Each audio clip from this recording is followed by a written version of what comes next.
when Biden and Harris get elected and the Senate is Democrat, Mm-hmm. um, you've already said you want to see the filibuster abolished, right? Yeah, just so we don't have to have any snags like a cruise or something. Yep. Okay, fair enough. Okay, so Smooth. the filibuster's gone. Mm-hmm. In order to ensure that the Democrat agenda is kept in place in perpetuity or for long enough where we can get the kind of things you're talking about, would you disagree with adding Washington, D.C., Puerto Rico, Guam, clearly would put Democrat senators? I wouldn't disagree with it. In fact, I was looking at Puerto Rico this week because we talked about it last week, and I was Yeah. surprised. Puerto Rico becomes a state, that it will be bigger than 20 of our current states in population. Yeah. Yeah. So you got Three. two more. Yeah. You got two more Democrat senators right there, right? Yep. Two more Democrat senators there from And Washington, D.C. at least four more representatives. Yeah. Right. That- Right. So I mean, essentially, you would enshrine the Democratic Party into Congress for the foreseeable future. You would If be up for that. that's what they decided that they think, yes, I would support that. I don't Okay. think they need to, but I would support it, yes. Okay. Would you support the abolition of the electoral college? Mm, I'm kind of on the fence with that one Okay. because I understand how it works and why it works and everything. I probably wouldn't, Okay. just because All right. you have to have the little guy that has to. I mean, I know population-wise, California and New York, and Chicago or Illinois, they have all their electors. Um, I don't like the idea that a vote there is worth less than someplace else, but I do like the idea that there's a bit of a balance for some of the other states. Okay. All There's right. some imbalance in it, like, when you take Right. like Wyoming compared to California or something like that. But I do like that there is some balance, so people aren't. I don't want the smaller or less populated states to be under the thumb of the rule, and that's why it was created to begin with. They'd have no Okay. fighting, right? So I would Right. not. Right. I'm not. Yeah. And again, I'm not. Well, that would be so. So you leave that gate open where again. Okay. So the Senate, the House of Representatives is going to be dominated by Democrats, no question about it. Sure. Once the filibuster is eliminated, once we add the states we're talking about, those two branches of government are going to be dominated by the Democrats. But you're leaving open the possibility the executive branch could be penetrated by another party, namely the Republicans. Yeah. I Okay. don't think What's that? I don't think it would be penetrated because I don't think well, in today, I don't know who they would bring forward after Trump's gone because he's going to leave such a vacuum. Well, but the country. 20 years from now, if 20 years from now we end up with all the things we talked about, plus at least some decent infrastructure, and why would anybody vote Republican? I mean, I wouldn't get it. They'd have to come up Well, with that so lie. let's just take. Well, okay. So as an example, let's take the Affordable Care Act. Why anybody would vote Republican? So this is anecdotal, but I think the data bear this out. Guys like me who could afford to purchase health care through their employers was a possibility before the Affordable Care Act. Now it's not a possibility. Now I would pay $30,000 if I were to sign up for my company's healthcare program. I would be paying $30,000 in premiums with a $10,000 deductible. In other words, I would have to get very, very, very sick before any of that would kick in. So, regular doctor visits, medicine, any of that stuff. None of that would be covered by Right. anything I could possibly get. Mm-hmm. Okay. So for folks like me, where the Affordable Care Act was jammed through and this situation arose, I'm sitting there saying, okay, I don't like what these guys are doing. I'm going to vote for the other guys.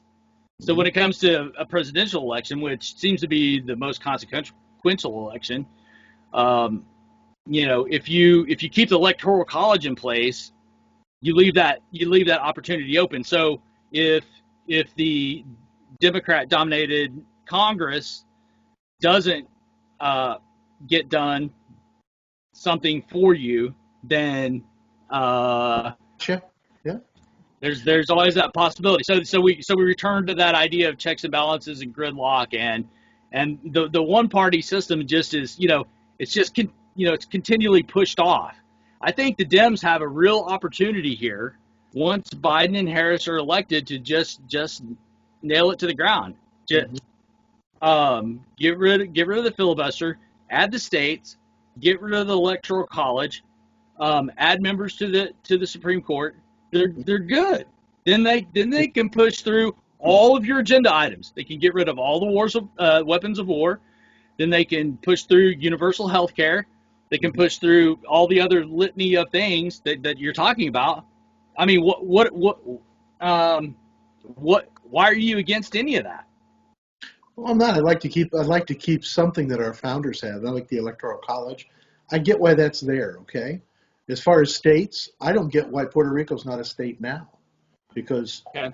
Puerto Rico's been a territory, an actual territory for nearly 100 years. It Sure. didn't take Alaska and Hawaii to be that. Is it just why Yeah. is Puerto Rico not a state, especially with the population? Mm. Uh, right now everybody goes, oh, it's horrible because it's so poor. But 10 years ago, when we were still required to make all our drugs in the United States, Puerto Rico has the biggest drug factories. They made everything there, from vitamins to everything was made there in Puerto Rico because it was cheaper to manufacture. It was our go-to place, and now we have it all done elsewhere. Right. But Well, traditionally, and I'm not saying this is right, wrong, or otherwise, but traditionally, the way states have been added are in twos. So we added Alaska and Hawaii, right? Alaska being, more Republican, Hawaii being more Democrat. mhm, So you keep the checks and balances in place. Okay. So if you're gonna add Puerto Rico, which is which would be Democrat dominated, you'd have to think about, okay, what are we going to add that's going to be Republican dominated? So we've got two senators coming. So we maintain this gridlock, right? right. But Um, yeah, we just said we don't need to, right? And we don't have anything else to add. I mean, if you go to, even DC, so the population isn't big enough. You're going to get one representative and two yeah, senators electoral. Same way with Virgin Islands, Mariana Islands, whatever you want to do, you don't get enough yeah. to. Well, you could Okay. say, well, let's split Oklahoma in half and call Oklahoma two states. I don't know. That's the thing. That's the question is, uh, do, I mean, if you're serious about this one party thing, then the path I've outlined is perfect. Yeah. Again, you get the Dems in power like they are. You abolish the filibuster. You add the states. You Hmm. add justices to the court. One party system is in place. We can put forth the agenda you're talking about. What's there to disagree with? Well, nothing really. I don't think you need to do the. I just don't think you need to do the electoral college because I think it's a bit of overkill.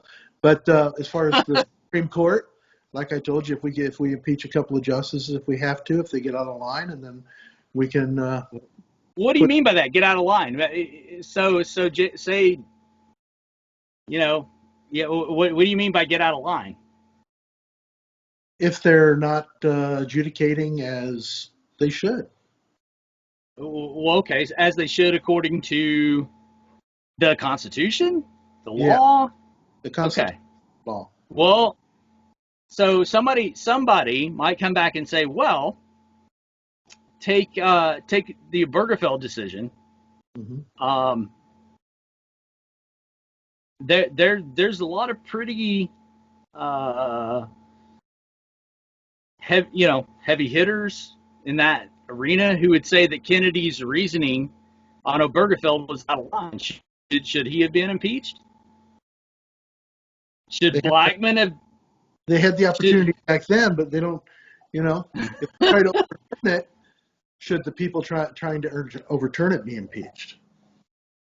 Because the decisions. Well, no, but the problem, but what you're saying is that if judges are making decisions that are out of line, Hmm. meaning with the law and the Constitution, Hmm. how do we, how do we adjudicate that? I guess would be the question.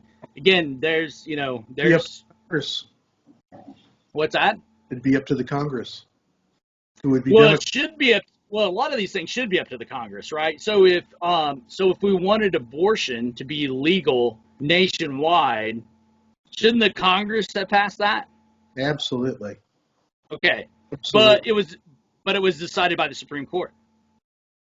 It, Never in a million years since Roe would you have had a Congress and a president that would have signed into law a nationwide abortion mandate. Never well, in a million years. I What's think that? we're so the Roe decision is not any kind of mandate. Okay, it's saying that people have rights, right?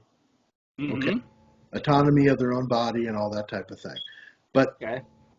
it isn't anything about rights. I know that the right, and I'm gonna air quotes, the right wants to say, oh geez, we all have to pay for it. And, Planned Parenthood and all these other things, and it's late term abortions, and no, Roe doesn't have any of those things built into it. All that stuff is still decided by the states of how it. Right, but Roe mandated that each and every state has to make abortion legal, right? Have, It's worded a different way. It's not mandated that they have to make it legal, that they have to basically make the rules for the abortion. That abortion is legal, and you make the rules about it. That's why Oklahoma keeps playing around with it. Like, attending physicians have to have hospital admitting privileges, within a 50-mile radius of their office. And, they keep playing all these games and, within the state of, let's see if we can block it out. Okay. But I'll tell you what, I'm not a big abortion advocate, but I'm a big women's rights advocate. Okay. Mm-hmm. It's kind of like Biden said the other day, right? You know, abortion's not a happy thing. It's a very difficult decision, but I'll support women's rights all the way, and it's up to them to choose because it's a difficult decision. And most abortions happen within the first, way early in the first trimester anyway. These late-term abortions are something that they try to sensationalize on the right. Trump comes out and throws it in his rally speeches and everything else about, popping babies out and slitting their throat or whatever, and killing them on the table and everything. That doesn't happen. Come on, this is ridiculous. This is America, for Pete's sake. Okay. Well, um, again, what Roe did was say to a state like Oklahoma, you can't ban abortion. Can't ban it, but they can Can't make. ban it. But they can't ban Uh, it. well, right. However, states like Oklahoma and other states have had a very difficult time regulating abortion in any way, shape, manner, or form. Right? I don't think they've had a hard time regulating it. I think that they. No, no, no. They pretty much had a yeah. It's been pretty much across the board. Um, When you say regulating, what do you mean by, since it's so, for not? instance, so just the issue you brought up that if something goes wrong, you should have admitting privileges to a nearby hospital. Hmm. Okay, seems I don't know. Seems like a reasonable uh, situation where okay, you're doing an abortion, something goes wrong, the doctor doing the abortion should have admitting privileges at the nearby hospital. Yep. Nope, that's Well, been struck down. but the problem is that you know why doesn't the doctor have admitting privileges? Get to the source of why he doesn't. Because Well, the hospital can't be associated with that doctor because he performs abortions. um, well, And they're not doing these abortions in two-car garages back in the alley or something like that, right? right. Put Well, it in so right. a So facility. And like I said, they've made this very difficult. They're regulating this, and they're making it very difficult for people to do what they want to do. Why don't they just have the abortion clinic in the hospital? Give the doctor because he is a doctor. He's not some whack in a two-car garage. He is actual real doctor, and cut a little corner off in the hospital and say, okay, we just say, all right, let's make sure this is done right so everybody's safe. I did a little reading up on this too. A lot of it's even chemical abortions anyway. Yeah. Most of Well, and so let's say you're a hospital that is Catholic. So you don't have it at your hospital. They have it down the road at the other hospital. Mm-hmm. But that doesn't mean the Catholic hospital can tell the other hospital what to do. Right? And the doctor doesn't have admitting privileges to any. I mean, that just seems like a safety issue. But the Catholic one, right? I mean, there's a lot of politics going on with where doctors can operate and where these things can happen, and they want to tell you the last part is that, well, the doctor doesn't have admitting privileges to the hospital within 50 miles because he's 52 miles away.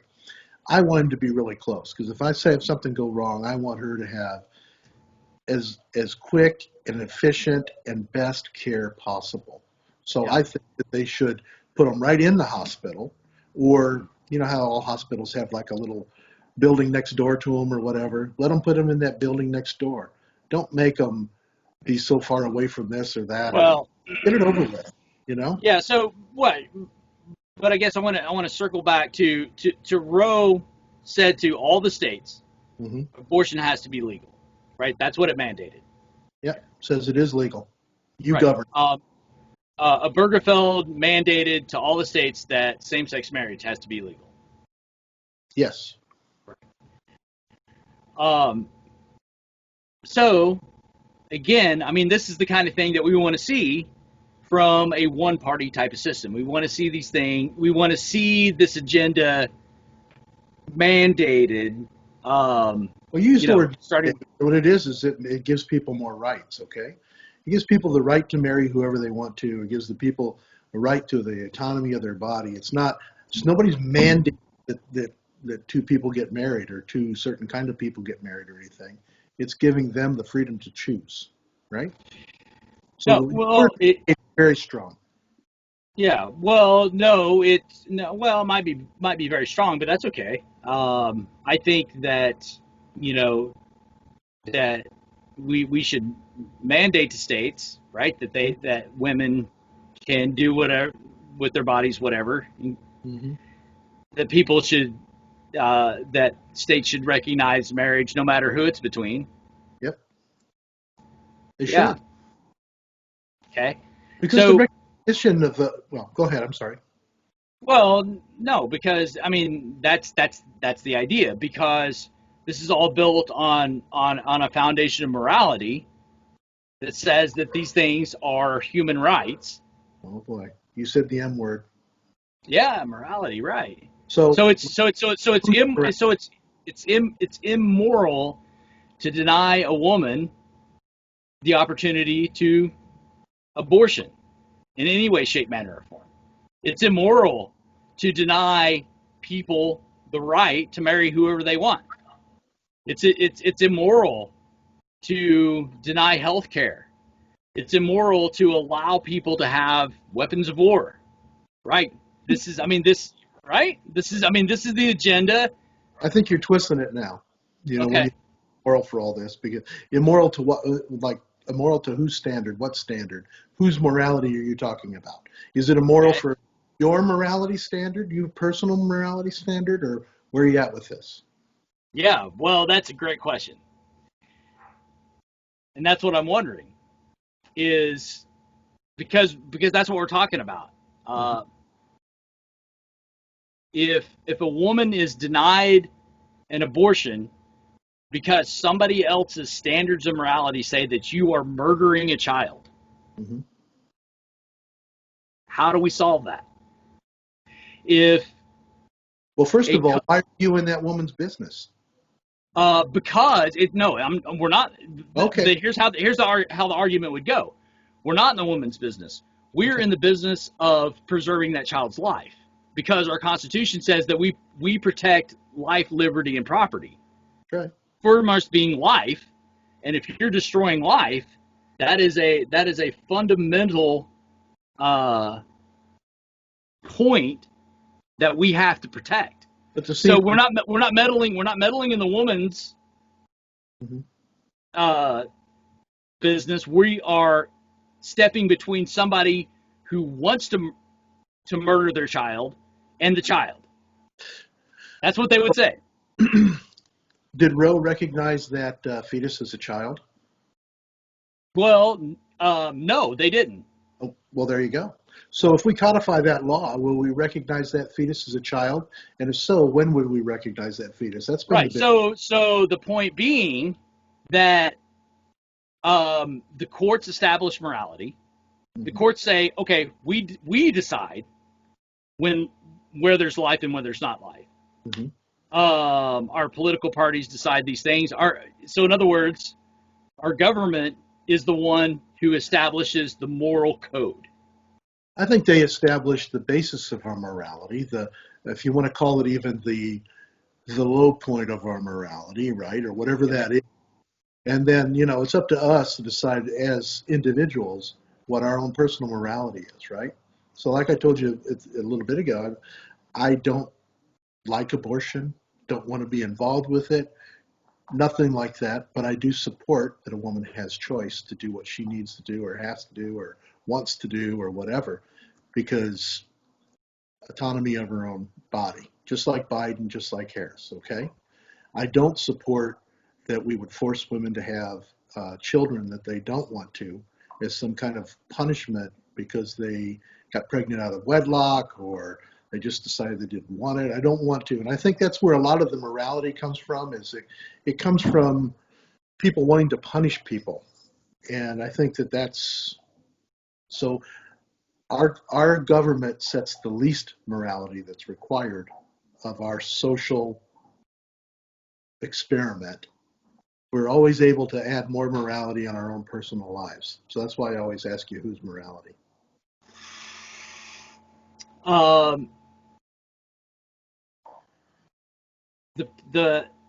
Okay, fair point. So back to the other one too about the same-sex marriage is I've got a lot of friends that are same-sex married. I don't have any problem with that.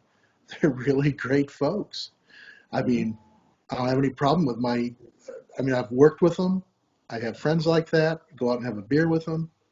Sure. That's their business, about who they care about and what they want to do behind their own closed doors. But that's back to another one that folks think, oh my gosh, what are they doing? It's none of their business. Well, so right. So again, the question comes back to, how, sounds like we've got to have an absolute standard of morality here. I think we have to have a basis, yeah. Yeah. And so who gets to establish that basis? And then the other thing that troubles me is when do our personal standards of morality, what happens when those come into conflict? Okay. So for instance, here's one that I thought through, I think. Let's say so we say that same-sex marriage is, we're okay, that's fine. You want to marry another man, that's, we're Sure. Okay with that. Let's just say that all the men in America decide, kind of done with women, they're a pain in the butt, we're just going to marry other men. Okay. Cool with that? Sure, why not? Okay, cool. How long would the country continue if that happened? What do you mean continue? What part doesn't continue? Okay, so last time I checked, the only way for more people to be born into a country is for a man and a woman to get together and have sex. No, not anymore. Not anymore. How do two lesbians have children on their own? They don't have it on their own. They go ahead and they get a donor and they get in vitro or they adopt or there's all kinds of things. Same way with Same-sex male couples is they adopt. There's all kinds of things that can be done and will be done. I mean, we're in a different world than just, we're breeding out in the back or something. It's not. That's just not an argument. Oh, okay. All right. So in other words, if all the men in America I'll decided give they you an would, example. Is that huh? feelings between people are not all about breeding. Does that make sense? Breeding is No. part of it. I get that. All right. But feelings between people is not all about that. So No, if I for a long time, no. but maybe not today in today's society. Yeah. Well, uh, right. Okay. Cool. So we people getting together Hmm. uh traditionally has been you know the expectation has been that you'll have children and Sure. raise them to be Hmm. so but we can set that aside. We can just throw that out. That's not a that doesn't have to be a norm anymore. Hmm. Now, in fact, Okay. if you look around the world, the population, there's a few countries that are still growing, but a lot of the countries are contracting in population. We don't have families with 14 kids anymore. Well, maybe we do. There's probably a few out there, but we still have families with multiple children. But even that's going away. People, they have different interests versus kids, or different lifestyles, or whatever it is. They choose not to have children. I mean, Japan's population has shrank for several years now. They're even Mhm. talking about, even though they came off the one-child policy in China, people aren't having two or three children, that they're looking at their population shrinking now too. So I see the same thing happening in Europe already, and it'll eventually happen here too. Mhm. Mhm. We don't need to breed a bunch of kids to go out and work on the farm. Okay. All right. Um, what? Yeah. So here's another thing that worries me. I guess is that all of human history has shown that that's pretty much what's perpetuated all societies. You think we're the exception? That we've come to a point in our evolution where um, two people of the opposite sex get together, have children, raise them. Um, that's no longer going to be the norm for perpetuating society. I think it will be. I think there's going to be a lot of people that do it. I think there's going to be a lot of couples that are going to do that. It's going to be their choice whether they do it, right? Mm-hmm. Mm-hmm. But I don't have to tell other couples who they love or whether they want to make that choice or not. Mm-hmm. Don't do it. Okay. Okay. All I right. don't So I don't have to count on those people to perpetuate society. I think there's plenty of people that are going to perpetuate our society going forward. Unless, of course, all the men quit and they all go men on men, like you said. right. That might be a little difficult at that point. We're going to have to make some plans. But Oh, all right. yeah, I don't think in today's society or today's norms, even, it's not going to happen anytime soon. Right. Right. Um, right. So you're kind of backtracking on your original position that if all the men in America decided and all the women decided, it'd be a little difficult to sustain a society. You would agree with that? Backtrack, it would be difficult to sustain. You'd have to have a plan. You'd have to still have some way to do it. But who knows? Maybe technology will even take that out of our hands too. Maybe we'll have kids instead of test tube kids that we eventually implant into a woman. Maybe we won't even have to implant them come someday. Who knows? I mean, I don't know what technology is going to bring us. Yeah. But I don't I think that your argument though is so far one direction that it doesn't make much sense because everybody has a choice. Well, it's definitely a reductio. It's just taking that situation to Mhm. very extreme uh, conclusion because again, what you look at in history is that what has sustained societies, what has perpetuated cultures is marriage and family. You know, um, There's and always so been there's always been gay people that live together, you know, sure, tell their friends, when they visit family, that's so and so's uncle, whatever, you know. I mean, there's always been that going on. The only people that are really pushing back on the whole marriage thing are either evangelicals, insurance companies, you know, the people No, that I don't. either Yeah, it's well, that's or it costs them money because they don't want to cover the spouse, if they want to call it a spouse or wife, husband, whatever it is.